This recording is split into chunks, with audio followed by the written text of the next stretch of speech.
When Arnie said I'll be back, did he mean this many times? Answer me this, answer me this. Is spelling Genesis with a Y a linguistic crime? Answer me this, Helen and Ollie, answer me this. Sometimes we forget that this show has an international audience who may not be fully availed of all of the vernacular that we're deploying. But we don't forget that there's people listening who might not know what vernacular means. Anyone can look up vernacular.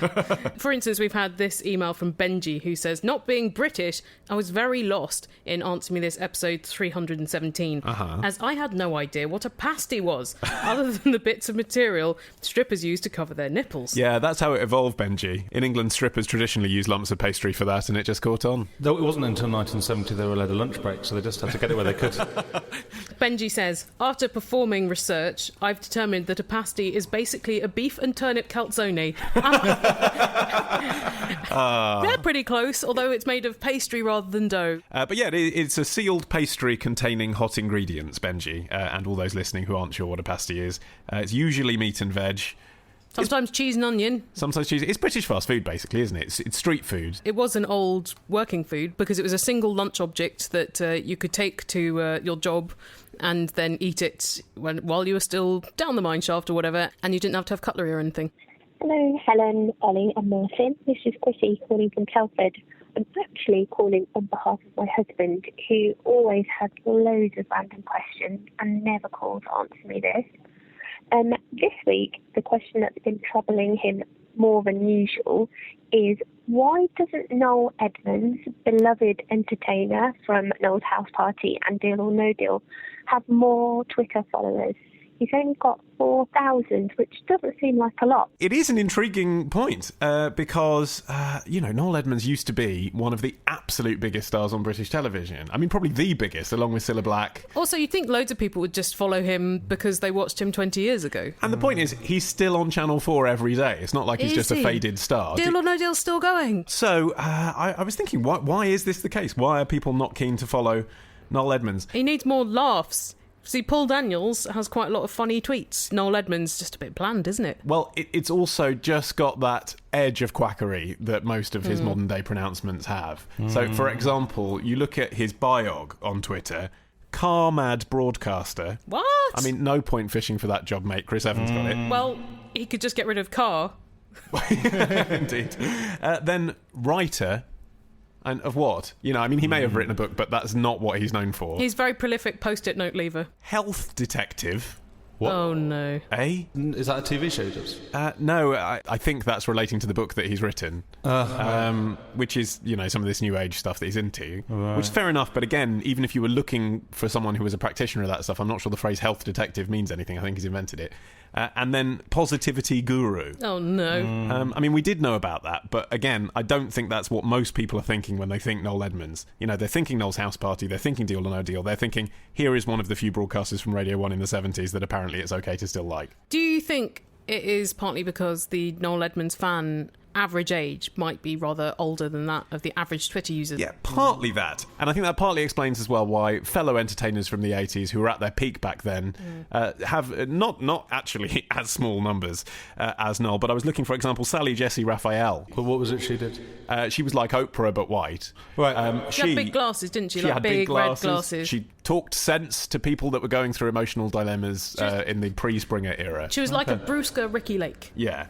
Only 20,000 followers on Twitter. Really? Michael Barrymore, 31,000 at the time of recording. Wow. Again, I know he's been through his troubles. You'd think that in a way that would make him more compelling on social media, but no, 31,000. How many has Tiffany got? What's the possible relation between Tiffany and Noel Edmonds? Well, she was like a one-hit wonder, wasn't she? And I got an affinity for her because she lived in Cannock for a little while. But I just think someone who's had a sustained TV career should have a bigger follower than someone that really just had a couple of songs. Okay, would you guess that she has more or less than Michael Barrymore? I'm going to guess fewer than Barrymore. It is fewer than Barrymore. About 25k? I'm going to guess 8,000. Martin's closer. Oh. It's 23,900. That's respectable. I think that's pretty good, actually. She's doing an 80s cruise, apparently. Of course she is. At the moment. She's probably only in her early 40s, isn't she? She's got at least a couple more careers ahead. She's looking pretty good in the Twit pic.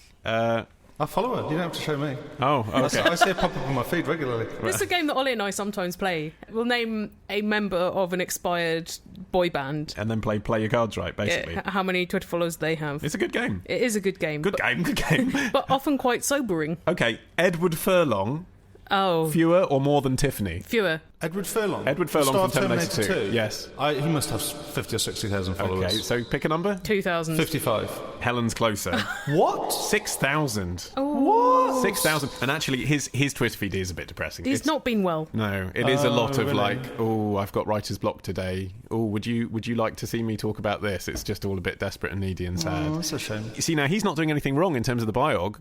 Says very clearly what he's known for. Lifted from obscurity by JC to star along Arnold and Ed Norton. Now, thinking about it, he means James Cameron, but he's deliberately employed an acronym there that could suggest Jesus Christ. Well, of course. What's your point? I think... It could be a word limit issue. It could be. I just think the phrasing, it just makes you think, oh, something's a bit weird here. I think he's just trying to do a joke. But a lot of people are not good at jokes in 140 characters. No, exactly. And it's often that, isn't it? If you do have a skill with jokes, you'll get more followers. I mean, Noel's mullet on Twitter has 1,200 followers. And he doesn't even really have a mullet anymore. No, exactly. I mean, that is his hair from the 80s, having a quarter as many followers as the man himself. Hey, it's Pip from Bristol.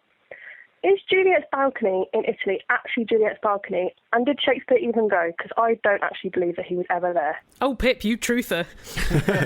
Where is it? I didn't Verona. know. Okay. All right. So, as in Two Gentlemen of, the hints would suggest that Shakespeare had visited. Well, we don't know if Shakespeare was real, really. So, I mean, actually, you go into a whole quagmire, don't you, when you start talking about... Yeah, they wrote all of Shakespeare's plays in the 70s using an algorithm. I heard that they were actually all written by Dave Grohl. I heard it was Gary Barlow. But anyway, did Shakespeare ever go to Italy at all? There is no evidence saying that he did. So he could have, because the theatre companies that he was associated with, some of them went on tours of Europe. But they don't have evidence that he did. However, Italian culture and stuff was very fashionable in Britain at the time, so there would have been a lot of sources from which to draw. And that's where Romeo and Juliet comes from, isn't it? That's why other people wrote their version of that story, because it was a popular Italian story. Yeah, they were all nicking from the same source material, weren't they? Yeah. I have been to Juliet's balcony on a school trip in 1992. Is it on a residential building? It's on a 13th or 14th century building. Okay. However, the balcony was added in the 1930s. Bullshit! So I don't think Juliet was standing on it, pining for Romeo. I think a lot of tourists went to Verona because they loved Romeo and Juliet. And Verona had the same thought that King's Cross has had by putting in the platform 9 3/4 trolley for people to pose by. And they were like, okay, well, Juliet was in the Capulet family. There's a house that belonged to the Dal Capello family, which sounds a bit like Capulets. They bought that house off them in 1905 and declared it to have been the Capulet family residence and created a tourist sensation. And then they added lots of like gothic oldie looking bits to the building that weren't really genuine. I mean, if it was an American story, the Americans would actually have then an actress dressed up as Juliet that you could have your picture taken with. Well, they do have a statue of Juliet that is also 20th century, and the legend is that you get good luck if you touch her boobs, so one of her boobs is really shiny. One of her boobs is really shiny? Yeah, what if What's wrong with the other one? Yeah. The other one is not lucky. The other one means that all of your letters will go astray with tragic consequences.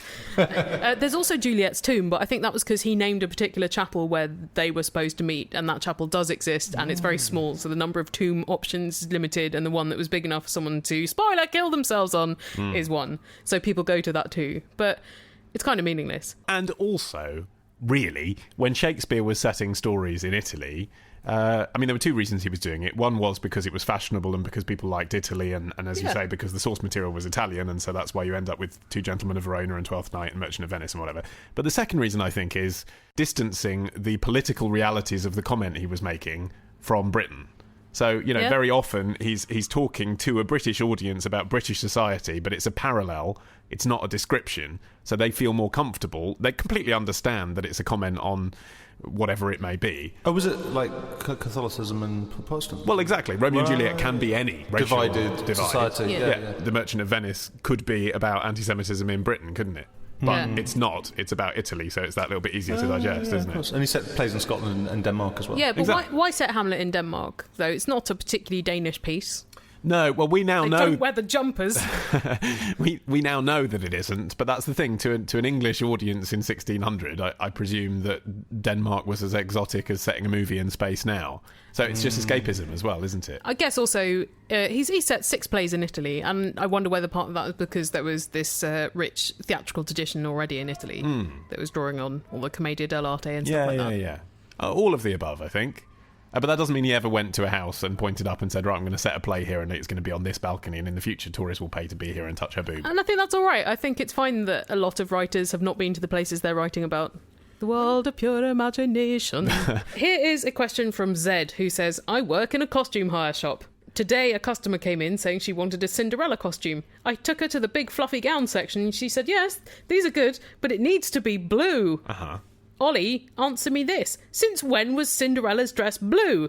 Please tell me that it was specified in the book that she had a blue dress. What, the book. The Cinderella book. The one source. Otherwise, I'll be forced to conclude that some film...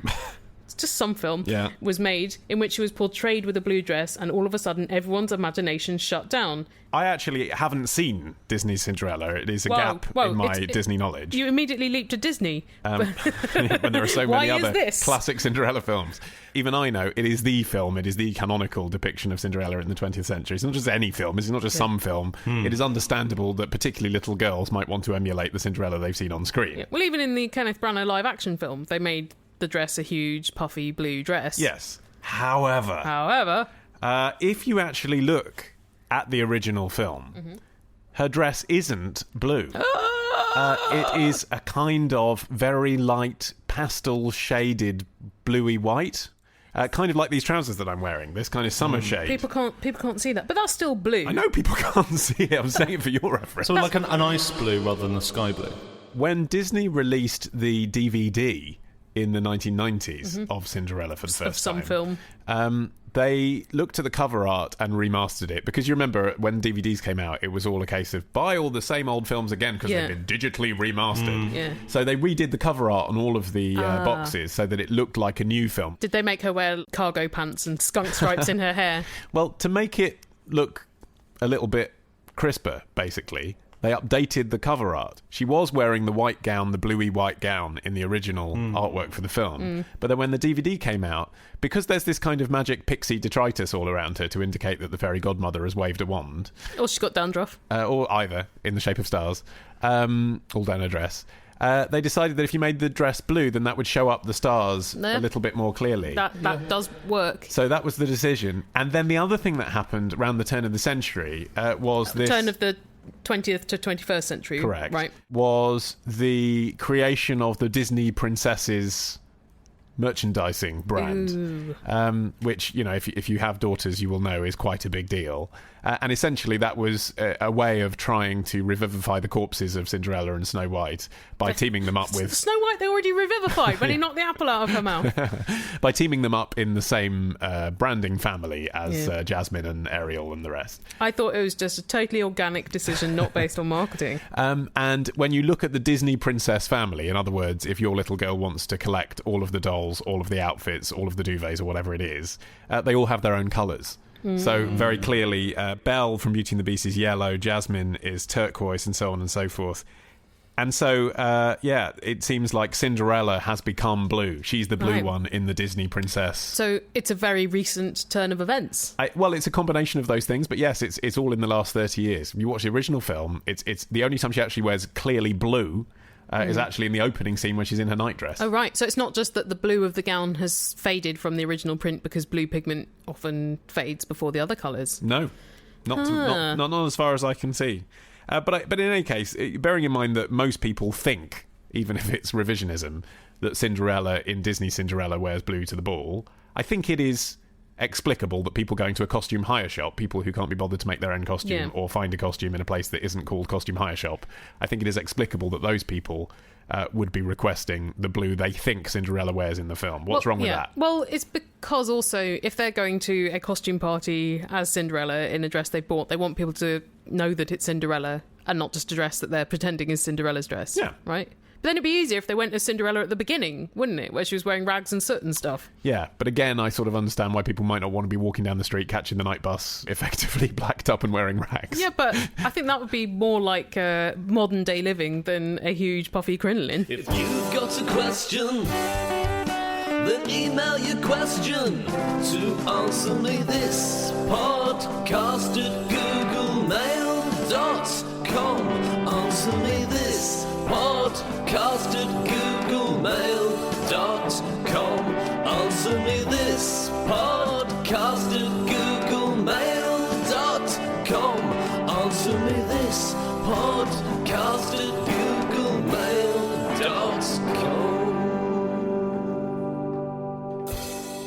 So, retrospectors, what historical events are we ticking off on this week's run of Today in History? On Monday, the anniversary of the day Ozzy Osbourne and a bat came face to face on stage. On Tuesday, we go back to the future with a potted history of the DeLorean. On Wednesday, why is the Pope guarded by those guys in floofy hats? On Thursday, how the Rock and Roll Hall of Fame ended up in Cleveland. And on Friday, was Henry VIII really an asshole, or was it just the result of a jousting accident? We discuss this and more on Today in History with the Retrospectors. 10 minutes each weekday, wherever you get your podcasts. Here's a question from Alex, who says, when you hear a report on the news about someone's terrible traumatic experience, or if they're whistleblowing, they often say something on the news along the lines of, to protect this person's identity, their words are being read by an actor. But, Helen, answer me this. Do they ever actually use an actor, or is it just some poor intern dragged in and forced to read it out?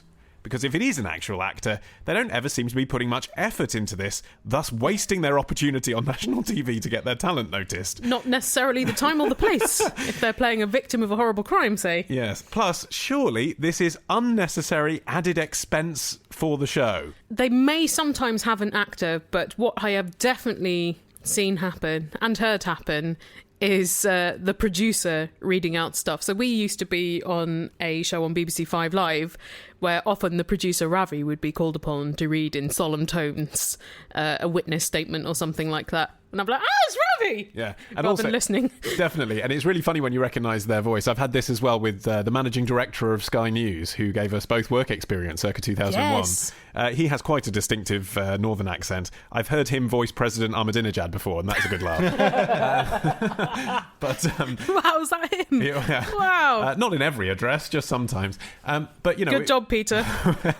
When you recognise the voices, it is amusing. But, of course, the audience at home hopefully won't make the connection. It would be embarrassing if they were like, hold on, so the person who was in the earthquake in Hull last week is now the Prime Minister of Turkey. How did that happen? Upwardly mobile society. I think also you don't want an actor to be using it like an audition piece and doing the full Olivier on news. No, although, of course, they do actually sometimes use actors. They do, is the answer. Because as Alex suggests, when it's a traumatic experience, when it's a long-form interview, not just 10 seconds of Francois Hollande saying, we agree to this deal, but when it's actually going to be a 10-minute long interview on Panorama of someone talking about when they were abused as a child or something like that, obviously you do want a professional actor there because you want it to sound like someone who is as sensitive and fragile as the real person being interviewed. You want to have an emotional connection with the audience. It is better to have an actor. The whole point of good acting in that scenario is that you don't notice they're acting. You would notice it if it was someone who wasn't a trained actor doing that voice for 10 minutes. You would notice it if that was the producer. And of course, occasionally you get examples, don't you? Jerry Adams was the famous one where someone gets employed regularly to be their voice on the news. Here is another question of behind the scenes at entertainment from Jennifer in Cheshire, who says, Ollie, answer me this. Do people actually ever drink the drinks on daytime chat shows? Are you suggesting that they're spiked? Are you suggesting that Phil Vickery goes around wanking in them all? Is that the problem? Yeah, even on channels he's not on. Is there even tea in those mugs? I thought, Ollie, as you had experience, you might be able to tell us. I do have experience both of daytime television. Backstage and on stage. Yes.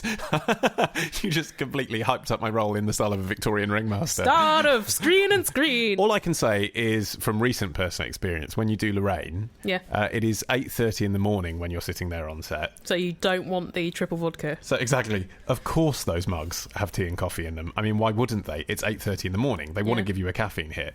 And they want a little thing with the name of the show on. Yes. So what happens actually is when you are in the green room, the runner will come and ask you if you want a tea or coffee. It's on the house. It's on the house. Although, if you try and be nice about it, and as you know, sometimes I'm actually almost disarmingly trying to be nice. Really? You know, I'm like, oh, I can look after myself, like trying to be nice to it. But then, and then like a rake hits you in the face or something. Well, exactly. So I then go and queue at the coffee bar, and then I get to the front, and then they say, yeah, you're not production, you can't get coffee. So then I have to go back in the green room and ask a runner to bring it to me. You haven't got the lanyard. When someone brings you the coffee that you want, they bring it to you in a paper cup. So that doesn't look very good on telly. So what happens is, as you get on set, the floor manager decants your coffee that you're still carrying into a Lorraine mug. Oh, God, I hope it's pre-warmed. Even if you were a diva about that, you'd be all right, because, of course, the heat of the studio lights means it does stay hot. Yeah. Or at least blood heat. I actually was experimenting for a long time, because I used to do the paper review on Lorraine once a week. They don't do it anymore. But when I was on it every week, I was experimenting with whether it made me look relaxed or whether it made me look like I thought I owned the place if I was actually sipping from the coffee during the item. Yeah, wearing your dressing gown. Yeah. Legs apart. Exactly. Because on the one hand, it does send out a signal that you're very comfortable, which is, you know, part of the skill of being on telly, obviously, is to look like you're not on edge. But equally, there's just something a bit like, it's her show. I'm sitting there with a mug with her name on it, drinking. Yeah. But also, just looks wrong. Whilst you're talking, when you're going, well, this tragic news event... Exactly. And also, of course, you've only got about 4 minutes, so you don't really want to be taking even 3 seconds to take a sip. And presumably they use mugs rather than glasses because continuity, you want the level of the liquid to be somewhat invisible. But also you do need the liquid there because when you're on mic, the sound of your mouth gets amplified. And I hate this. I hate being able to hear it on my own work and other people's. You know, that when you're speaking, but I can't find a way to eliminate it on my own tracks. So you need to take regular sips of a drink just to minimise that. Yes, that's right, although not if you're doing your own mixing desk, as I learnt to my cost at LBC, costing the organisation £3,000 last year when I managed to, at 3 a.m, spill an entire pint of water all over the mixing desk. I am amazed that doesn't happen more often in the middle of the night. I think secretly it happens quite a lot, but they made it sound like it didn't happen very often. They should get you one of those hamster bottles and strap it to the mic stand. Well, the thing is, apparently in the old days, if you spilt a glass of water over a radio mixing desk, obviously if it caught fire, that wouldn't be good. But if it didn't immediately break, then the water would just drip out the bottom and it would be okay. Oh, analogue. But now they've got these digital mixing desks that, of course, look like the old analogue mixing desks with faders and sliders, but actually it's a computer in there. So, of course, it's completely fucked as soon as you get any water on it at all. Balls. An example of how things have got worse. We've had this email about classic entertainment from Catherine from Glasgow, who says, I recently got a waterproof MP3 player to keep me amused while I go swimming. Naturally, I throw on a lot of old Answer Me This episodes, vintage ones. Oh, of course. It's well known, isn't it, for motivating people through exercise, isn't it, R.L.E. I'm surprised that MP3 players don't come with those preloaded. I was swimming along, listening to episode 20, feeling nostalgic at all the old jingles, when Occupation Interrogation came on. Wow. That is a deep cut. Blast from the past.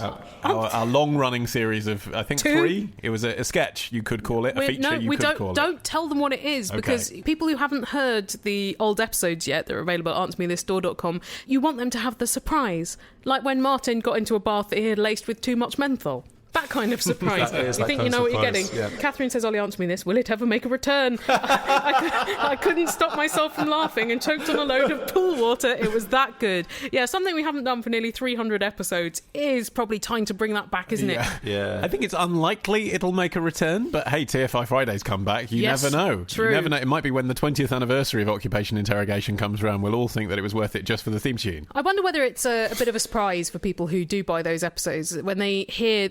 I think the show is pretty similar in format to when it began, but we do try experimenting in the first few months, particularly, just throwing a lot of shit at the wall and seeing what leaves a mark. And we sound younger as well. Yeah. We sound notably younger. It's a bit like looking through your own family photo album if you're a regular fan of the show. It's a bit like looking at us as toddlers, like Muppet Babies, but for Answer Me This. Also, in the early days, we used to have every few months a day when we would get all of our musical and performing friends around and make them do jingles for us, and then also get them to do the other features that are sadly no longer with us, and that hasn't happened for years and years. Yeah, well, regular features are a pain in the arse, aren't they? Yeah. I mean, that's why Gavin Osborne's not here every year doing a song with all our favourite questions. It's because the first 2 years when he summarised the year's worth of Answer Me This in a song. Brilliant. I forgot they are brilliant. Yeah. But first 2 years he lived in Crystal Palace, 15-minute walk away. Then he moved to Bath. So not as convenient. Do you remember we had that feature where we'd pull together all of the Google hits we'd got on the blog? that people had found Answer Me This. yeah, we did that quite well. good There was a little tune that That's went a with really it. good jingle for Yeah, that. the quickfire quickle quiz. Remember that? Oh, yeah. So many misguided features. Yes. If you want to take an unaccompanied jaunt down memory lane with our old episodes, they are available at answermethisstore.com. And today's intermission is from episode 61. And I think you should be relieved that what you're about to hear did not become a regular feature in the show. We've got a new hot young questionnaire. Oh, yes. Warwick, who is 14 and from Enniskillen. Is that in Northern Ireland? Could be. Hello, Warwick. That's my accent. Good God. Oh my God. Let's say other places Warwick might be from. Warwick is from... Warwick? Hello, Warwick. Warwick, Very good. Warwick is from Aberdeen, Ollie. Hello. Huh? That's pretty good. Warwick is from southern France. Bonjour, Warwick. I can play this all day, Helen. I'll always have the upper hand. Oh, Christ. Warwick is from Japan. Oh, I can't do it. Can't do it. Here's a question from Pete in Southampton who says, there is a pub in Winchester, the Royal Oak, which claims to be the oldest pub in Britain. There is another in Nottingham, Ye Old Trip to Jerusalem, which claims the same thing. Yeah, they only sell kosher wine there. And there's yet another in St Albans, Ye Old Fighting Cocks, which is recognised by Guinness as the real oldest pub, but that is disputed by many people. It's also been in the news recently due to a campaign to rechristen it Ye Oldie Clever Cocks to reflect compassion for animals. There are seemingly lots of other pubs around the country which claim to be the oldest pub, but surely it would be a simple thing to identify which is really the oldest pub. Oh, surely. So, Ollie, answer me this simple thing. Yeah. Which pub is really the oldest pub in Britain? Well, guess what? It isn't simple. You can't. So there. Yeah. Drink that. Isn't the history of a public house? It's just a house where people drank in. Well, the issue is, and I refer you to the BuzzFeed article, 11 pubs that might be the oldest in the UK. 11! It isn't a simple thing to date them, because it could be that you're dating it from the moment it became a pub as we know it now. It could be that you're dating it from the moment it became a brewery. It could be that you're dating it from the moment that a pub stood on the site where it literally is now, or a pub with the name that one has now.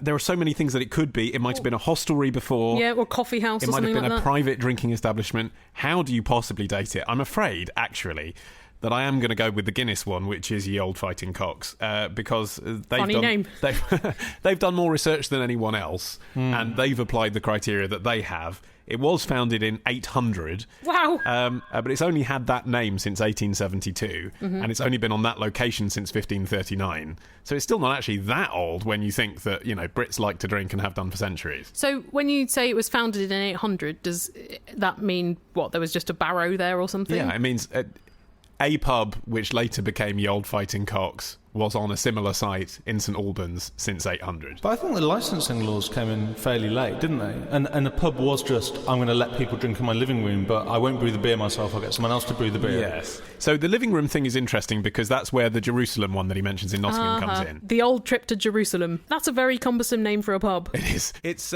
in the foundations of the castle, or what used to be the castle. It's like when people have bars in their basement now. Yes, exactly. Wow. If you include private establishments before they became public-facing pubs, then that's the argument for that one, because when they actually did an excavation into the foundations of the castle there in the 1970s, there were suggestions that the caves below the pub had belonged to the castle's brew house in the 12th century. Right.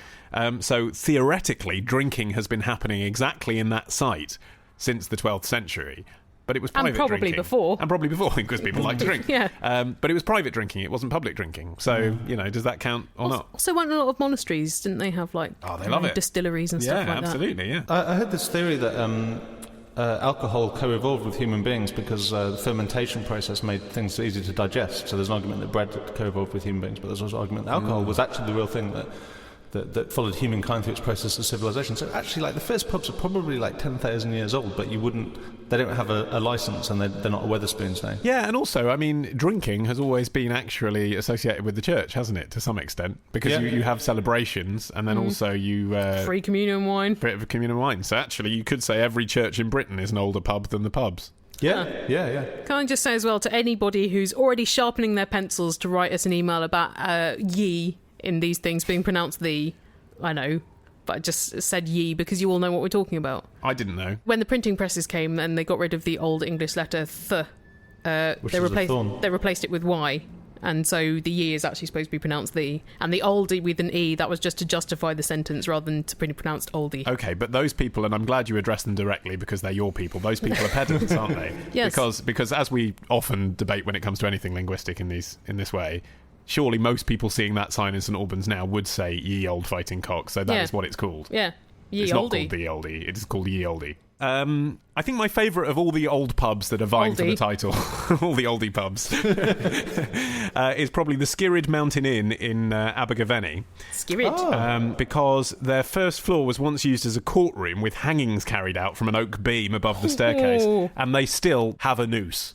Do they have a noose on the beam? They should have a pinata on it, though.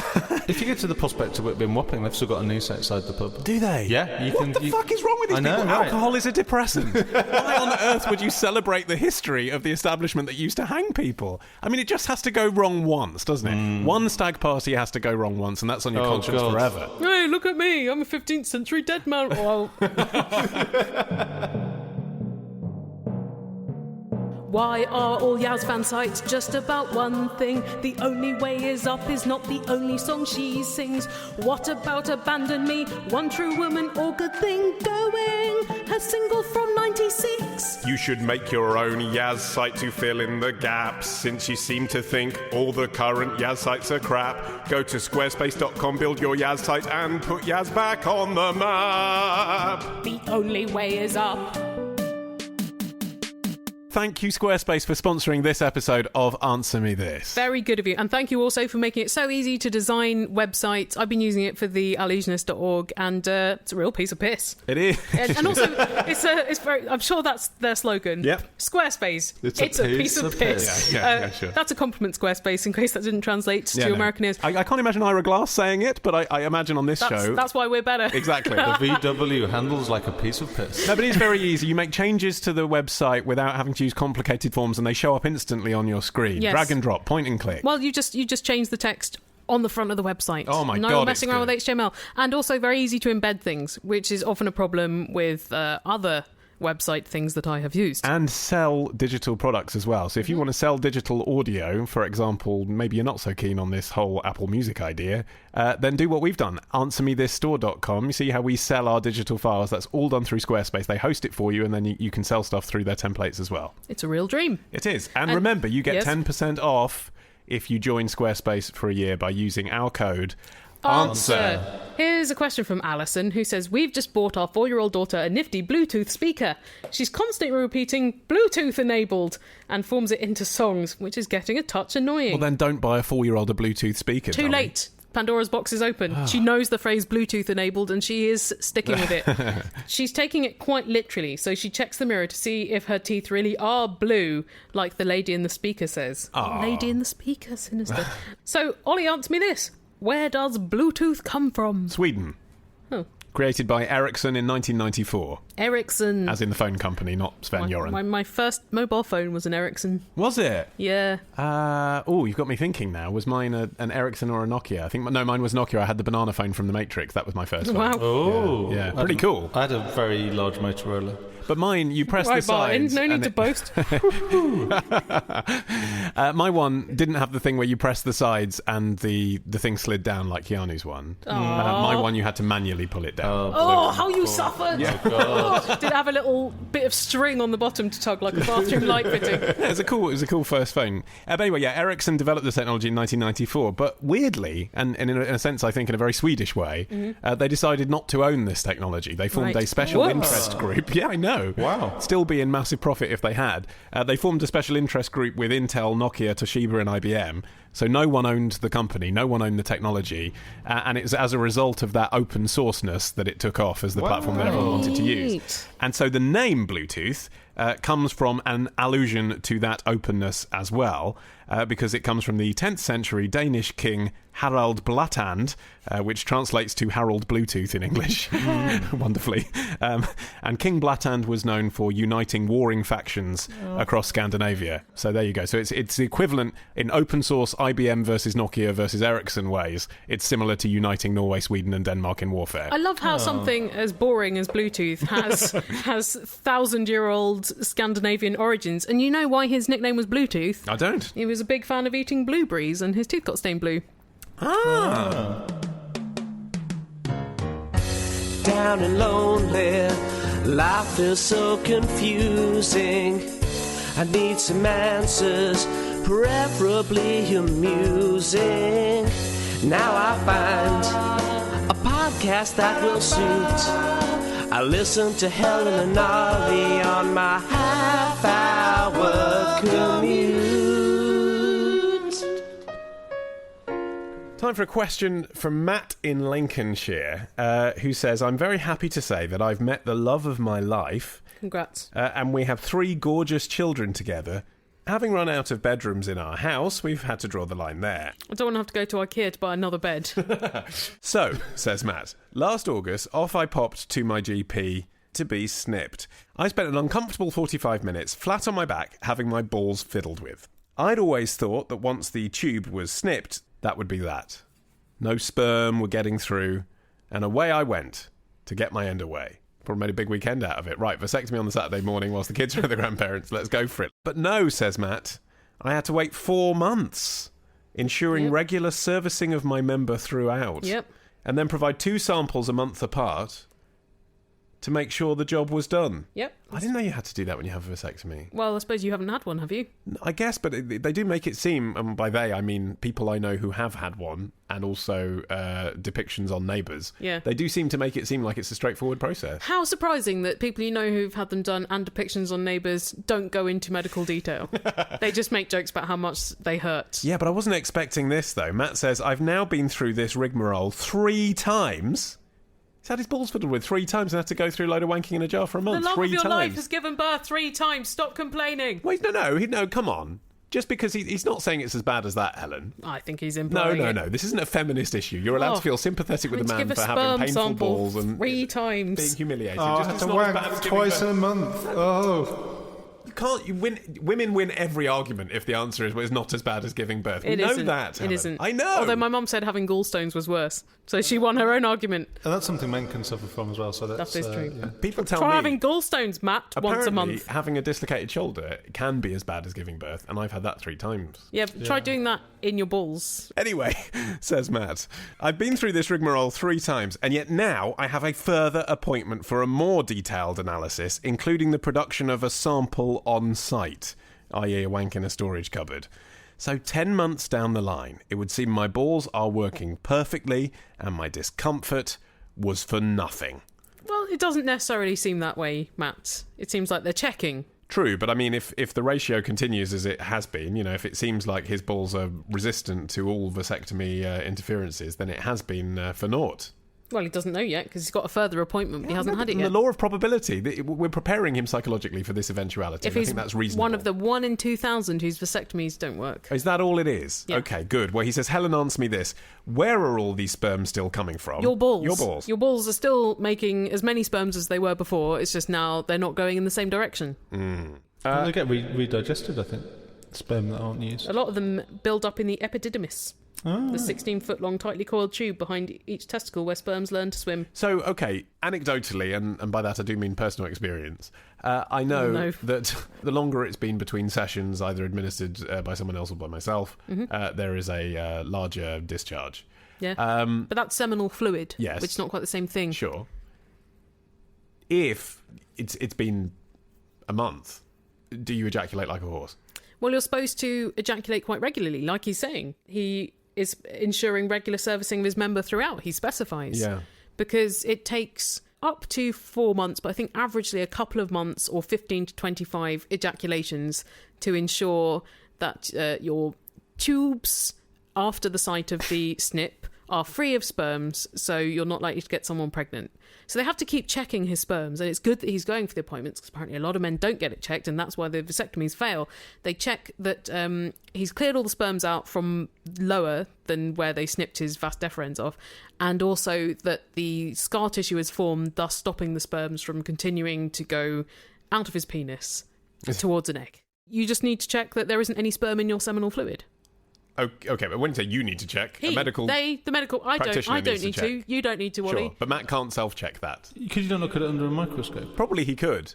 Probably there's an innovations catalogue product that does just this. I think it's the kind of thing where just if you didn't know what you were looking for, you could easily be misled by what you saw under a microscope. And also you'd have to ejaculate on that tiny bit of glass. Yes, I think the point at which you've just wanked onto a microscope, afterwards you'd probably be feeling enough shame that science would go out the window. Yeah. I've had worse. Matt says, even if the vasectomy had all gone to plan, why would it take 4 months to work? And he admits these are questions I should have probably asked my general practitioner at the time. Yes, like all the medical questions we get. Yeah. But the thing is, actually, when you're with not just a GP, but actually a surgeon, any medical professional, sometimes... I'm fine. Yeah, you're prepared to be guided by them.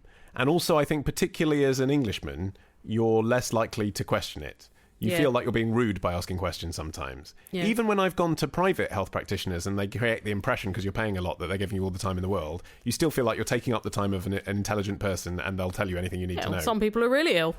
Exactly. You're getting in the way. But that's ridiculous because everyone should ask these questions, because then you go home and you think, oh, my vasectomy hasn't worked. Why is that? Do you think that a lot of people agree to have the vasectomy before they really know about the full process? They or their partner has decided that is what is going to happen to them, and so they don't necessarily know that there's like a 4-month healing period in which you have to use other forms of contraception.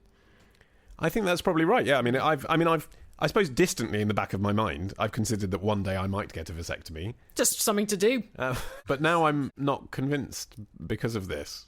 I mean, I'm not someone who objects that much to using barrier contraceptives, but if I was, I'd still probably hear this and think, not sure. My friend Julie, who is the third child of 5, said that her dad went to have one, and he was chatting to a guy in the waiting room who was like, oh, it's your first time? He's like, of course it's my first time. He's like, not mine.